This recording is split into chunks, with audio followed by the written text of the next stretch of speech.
I'm Dana Gould, and I was the voice of GEX.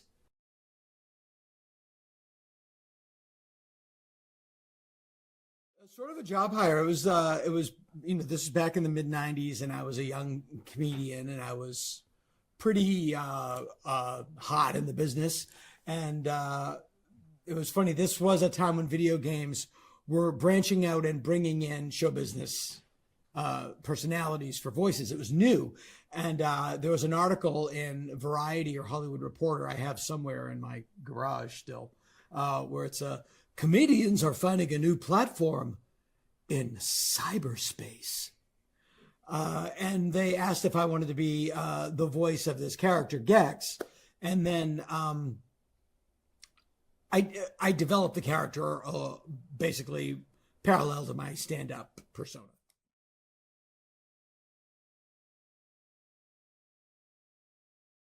Yeah, it was a new stage in video games, and I was not a gamer at the time. I was too busy doing stand-up to. Hold on. It was a new era in video games where they were beginning to branch out into more like shows and entertainment because the graphics were making that possible. And they were using TV writers and actors and such like talent outside of just gaming. And that's where GEX came from. So I worked on GEX with my friend Rob Cohen, with whom I've collaborated on a lot of things. We first met on the Ben Stiller show, where we shared an office. And then we worked. This is my dog. And then we worked together on, we had a series on MTV called Super Adventure Team, which is basically, if you saw the film Team America, it was just like that, only it came out before Team America. And then Team America came out and it was alarmingly like our show. But we worked together on GEX for all three games. And it was through us working together that his personality sort of developed. So really, GEX's personality is pretty much a combination of my personality and Rob.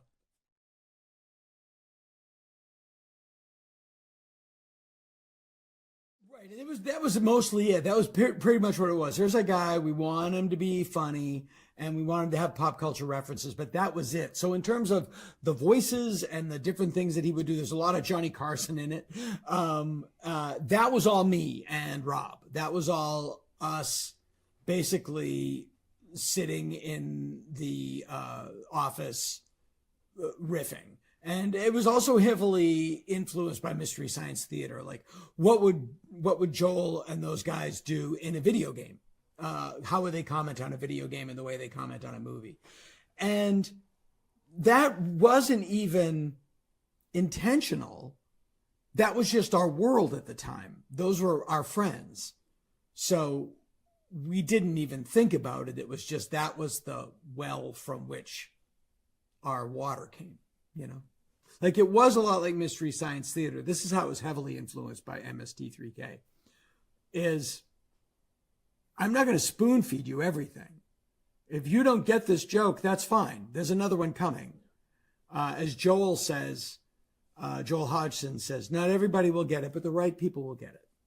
And that's, I've always held to that for better or worse. And it's been both.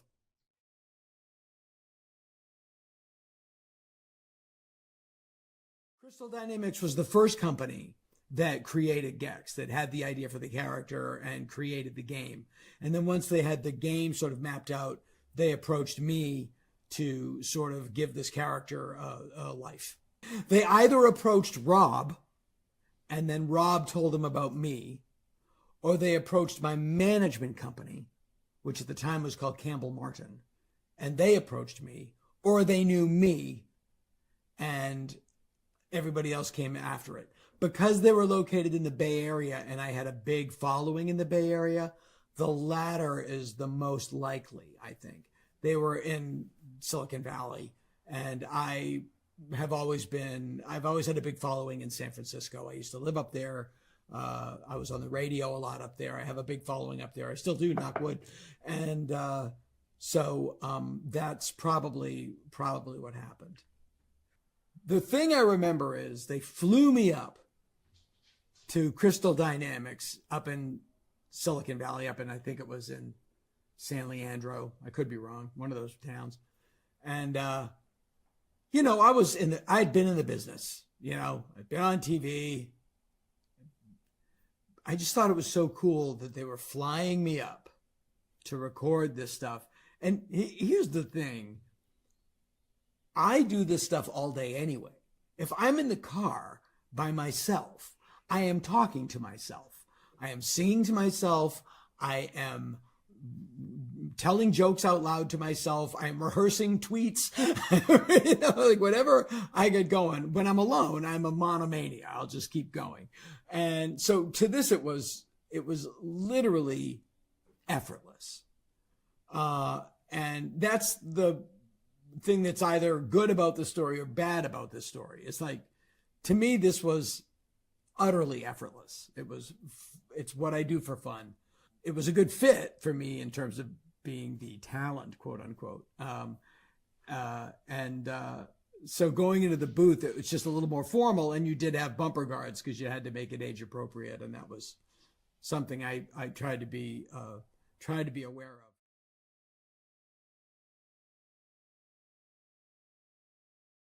There were jokes that definitely we were told, no way.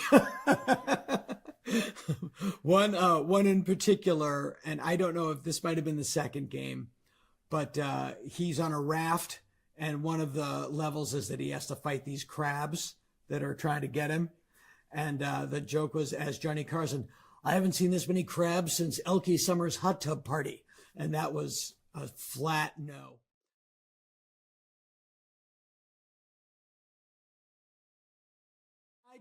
I went to both, and that's always the most fun because you don't have to do anything and you're treated like you're someone important. You know you're not really important. And one thing I remember, E3, they had a bug eating contest because he's a lizard, and I think they had people actually do it. That memory stuck.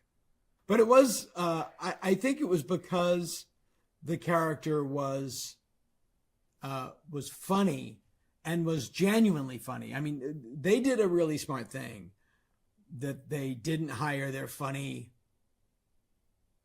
programmer friend, that they got professionals that could really make it funny, because it was funnier than it had to be. And that, I think, is why it was successful. You know, get a pro.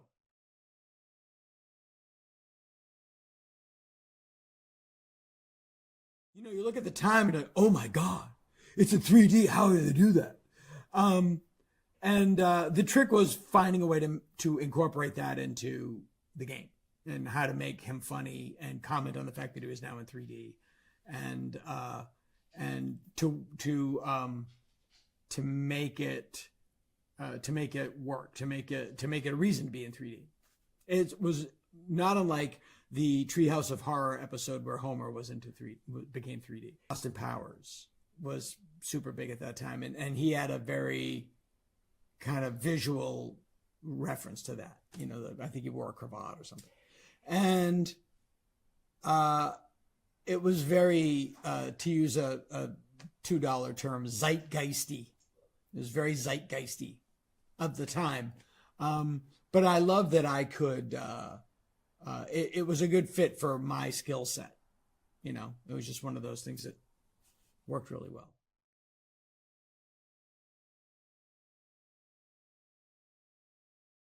That's the worst part of writing, is staring at a blank screen. And that's why I was really lucky that I get to work with Rob, because we share a brain in terms of what we think is funny. And it's a lot easier to bat ideas back and forth with somebody than it is to just sit there and if in comedy, you know. So we would just start talking about what we thought was funny and just start making notes. And the only difference between that and us having lunch is we're making notes. If we were at lunch, we'd be doing the same thing. So, and that regard, it was a very organic process. That's what I mean. It was fun. And the only, and we would always, get filthy, just filthy. And, to get going, to warm up the car. And then, we go back in and either clean it up or chuck it. But there's about 4 hours of really raunchy GEX stuff over the place.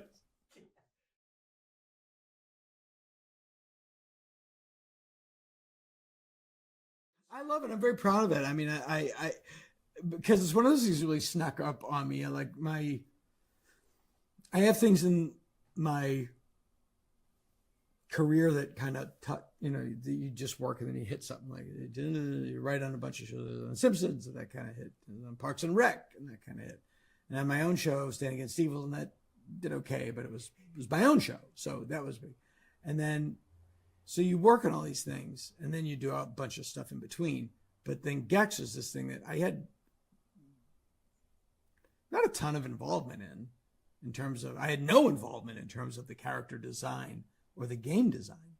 The heavy lifting was all done by the game programmers and stuff. But it's a huge thing that's to this day, this thing really resonated with people more so than I think I fully understand. Whenever I go on the road to do stand-up comedy, which is usually 2 to 3 weekends a month, I will get somebody with a GEX game cartridge for me to sign. It just happened last weekend. It's undeniable. And I'll be in the green room and somebody has something for you to sign. I know exactly what it is. And it's every weekend. And I don't say that in a bad way. I'm delighted. But I will say I don't understand it. Somehow this game and this character, it's greater than the sum of its parts. And it has a life of its own. And here's how I know. My oldest daughter is a hardcore gamer. The games now are beyond my comprehension. Like, she has friends that she knows from the game. They have Oculus headsets, and she's got a special chair and a special desk. Like, it's beyond my ability to comprehend. And she calls one night. She goes, "You were the voice of a video game?" I said, "Yeah, I was the voice of this thing, GEX." And she goes, "I know. I was gaming with my friends and somehow your name came up." And I said, "What are you talking about? That's my dad." And they freaked out. And so that's how I know it's like, it got to my daughter. I care a lot. Yeah. Because my name is on it, and I absolutely feel like he's an alter ego of mine. When I go to conventions and sign photos, the photo is me when I was on The Simpsons as a character, and something else, and Standing Against Evil, I think, and GEX. It's absolutely something that it's like a band I was in. Like, yeah, I'm proud of it.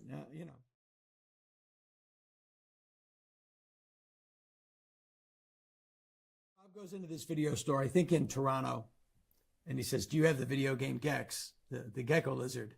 And the guy at the store goes, "It's a dinosaur, and his name is GEX." So he was GEX for us for the remainder of our work there. It was always GEX.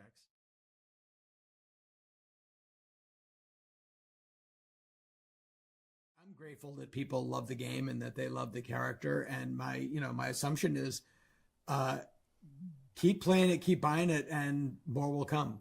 That seems to be, companies like to make money.